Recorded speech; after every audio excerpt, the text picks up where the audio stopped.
नमस्कार दोस्तों, स्वागत बरौरा लोग की फिर से एक नया पारिवारिक कहानी में। अगर कहानी अच्छा लगे तो लाइक और सब्सक्राइब करें और कमेंट के माध्यम से बताएं कि ये कहानी रौरा लोग के कैसन लागल। आज की कहानी बा ट्रेन के सफर। ललिता बड़ा दिन के बाद दिल्ली से आपन ननिहाल जात रहे। पिछला बार जब उ नानी घरे गए तब उ मात्र 8 साल के रहे। अब उ बीए के परीक्षा पास होखे वाली बिया, काहे कि ओकर सारा पेपर अच्छा गई रहे। बुढ़िया नानी के साथे आज उ पहिला बार अकेले जात रहे। एह कारण थोड़ा संकोच भी रहे। माई के तबीयत इन मौका पर ही खराब हो गई और बाबूजी के दफ्तर से छुट्टी ना मिलत रहे। छोटा भाई भानु तो बस क्रिकेट में लागल रहत रहे। ननिहाल जाए के नाम पर ओकरा पास बहाना रहे कि अगला साल ओकरा बोर्ड के परीक्षा बा। खेत में पानी के पटवन होखे के रहे, ऐसे मामा जी नानी के लेवे ना आ पावत। नानी के पेंशन पिछला 4 महीना से बैंक में अटक रहे, काहे कि उ आपन जीवन प्रमाण पत्र बैंक में जमा ना करवैले रही।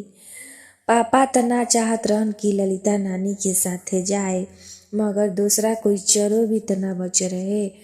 माई ललिता और आपन माई दोनों के काफी समझैली और एगो थैला में खाए पिए के ढेर सारा सामान पैक कर देली। पापा भी माई के बिन बताए 3000 रुपया ललिता के देलन और साथ में ई भी कहलन कि सफर में नानी के गार्जियन तू बाड़ू और तहार गार्जियन नानी रहीहन। ई सुन के ललिता के चेहरा पर मुस्कुराहट आ गई कि अभिभावक जैसे भारी भरकम संज्ञा ओकरा मिले जात रहे। गाड़ी खुले में अभी देर रहे। माई बीमार होखे के बाद भी बार बार ललिता के थैला में कुछ न कुछ खरीद के रखल जात रही। गाड़ी के खुले के समय हो गई तो बाबूजी समझैलन कि नानी के फोन से फोन करत रही।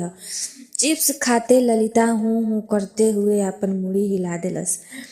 माई पापा और भानु अब प्लेटफार्म पर चल गइलन जा और खिड़की के शीशा से देख के ललिता के हाथ हिलावत रहे।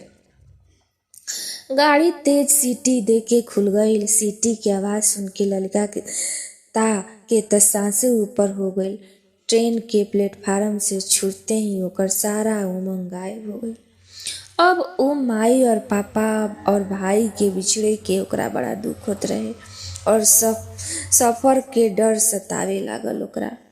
अब चिप्स के पैकेट के भी बंद करके उ झोला में रख देलस और नानी के गोदी में मुड़ी रख के सुत गई। ललिता के नानी लगभग 75 बसंत देखले रही। उनकर काया बिल्कुल दुबला पतरा, आंख में मोट चश्मा रहे। रोज नींद के दवाई खा के कुंभकर्ण ऐसन सुतल उनकर पुरान आदत रहे। अपार्टमेंट में मात्र 4 लोग रहे। सबसे ऊपर वाला सीट पर एगो नया मर्द मेहरानू जो आपस में ही व्यस्त रहन जा। साइड वाला सीट पर एगो मौलवी साहब अपन मेहरारू के साथे बैठे रहन। दोनों लोग तंदुरुस्त रहन जा, जे कारण ऊपर वाला सीट पर चढ़ के सुतना उ दोनों के संभव ना रहे। ललिता चादर से चेहरा ढक उनकर सीट पर चढ़े के प्रयास के देख और बातचीत सुन के छुप के हंसत रहे। ए बार मौलवी साहब केहू तरह अपन गोड़ के ऊपर वाला सीट पर रखलन और अपन शरीर के सरका के सीट पर एडजस्ट होखे के कोशिश करत रहन। केहू तरह मौलवी साहब सीट पर लेट गइलन। अब ललिता खिड़की के पर्दा के हटा के खिड़की से बाहर के नजारा देखे लगल।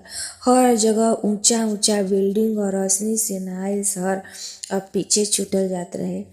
गाड़ी के रफ्तार धीमा हो गई तो ओकरा सुनाई देलस कि गाजियाबाद आवे वाला बा। अब यहाँ से गाड़ी सीधे कानपुर रुकी। उ खिड़की से स्टेशन पर लोग के भीड़ और ट्रेन में चढ़े के बेताबी के देख देख के हंसत रहे। उ स्कूल के दिन याद करत रहे कि कैसे उ स्कूल से घरे के जाए खातिर भागत रहे। आगे निकले के होड़ रहे बस, काहे कि घर तक कहीं भागल ना जात रहे। शिक्षकगण कितना बार समझैलन कि लाइन में निकल, मगर होतिए रहे भेड़ चाल। एगो अंकल बड़ा सा अटैची लेले सामने वाला ट्रेन के दरवाजा पर खड़ा रहन। उनके पीछे दबा के उनकर बेटा और सब के अंदर दबा के घुसते हुए उनका मेहरानू। उ सोच सोच के हंसत रहे कि पता ना सफर में इतना बड़ा जहाज लेके लोग काहे जाला। उ देख के ठहाका ओकरा छूट गई। दरवाजा पर अटकल अंकल आंटी और उनकर बेटा के चीर के एक पानी बोतल बेचे वाला भरपूर कोशिश करत रहे कि वो अंदर चल जाए। पानी वाला से आंटी बहस करे लगली, तब पानी वाला सूटकेस पर लात मरलस और सूटकेस के सरकते हुए अंदर चल गई और अब उनका बीच हवा गुजरे के भी जगह ना रहे। अंकल जी के लड़का शायद सूटकेस अपन कंपार्टमेंट में लेके गए तो दरवाजा के भीड़ खत्म भइल। अब दरवाजा एकदम खाली हो गए रहे। ललिता के आंख अब कुछ और मजेदार दृश्य देखे के तलाशत रहे। तबे सामने वाला ट्रेन के अंकल दरवाजा पे आके मुंह से एक लाल रंग के पिचकारी पटरी पे दे मरलन। ई देख के ललिता के मन घिन से भर गई।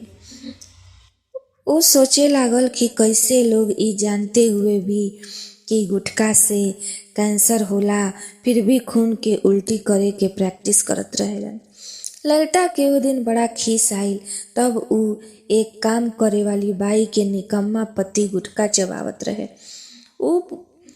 ओ दिन उ पूरा दिन यही चिंतन में लागल रहे कि बाई के पति मूर्ख या बीमार, और अंत में यही निष्कर्ष निकलल कि उ दिमागी रूप से बीमार बा, ऐसे उ मूर्ख भी हो सकता। वही साल स्कूल में होखे वाला नुक्कड़ नाटक में उ स्वरचित नाटक के मंचन कैलस। नाटक में उ एगो लड़की के किरदार निभैलस जो एक दुकान पे जाके ढेर सारा बेवकूफ़ी करतिया, जैसे कि 1 दर्जन चीनी के मांग, दुकानदार के मनाही के बाद 1 लीटर चीनी कहना इत्यादि।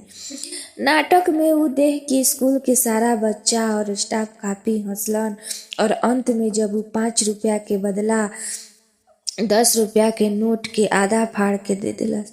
तंबाकू रगड़ते हुए दुकानदार लड़की के फाटल नोट लेवे के जिद पर गुस्सा भइल ओकर मूर्ख कहलस। त ललिता कहलस कि हम त सामान खरीदे में मूर्खता करतानी, धीरे धीरे सीख जाई, पर रौरा लोग त महामूर्ख बानी, ऐसे रौरा हमरा के मूर्ख कहे के कोई हक नहीं के। ई सुन के दुकानदार खिसिया गईल।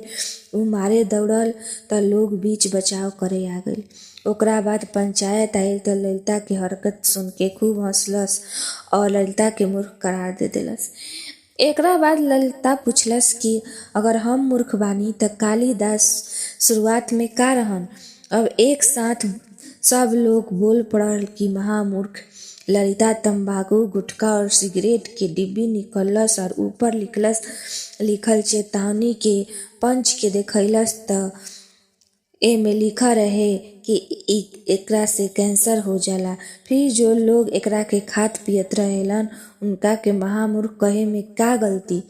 पंचायत सब खामोश हो गिलन और कहलन कि दुकानदार सच में महामूर्ख बा, और दर्शक लोग जोर जोर ताली बजाए लगलन और नाटक के सब सदस्य में स्लोगन लागल, तख्तिया लेके गोल गोल घूमे लागल। ललिता के ओकर अभिनय और नाटक लेखन खातिर ढेर सारा पुरस्कार भी मिलल। दोस्तों, ई कहानी आज जे समाप्त करतानी, एकर अगला भाग जल्द ही लेकर आई।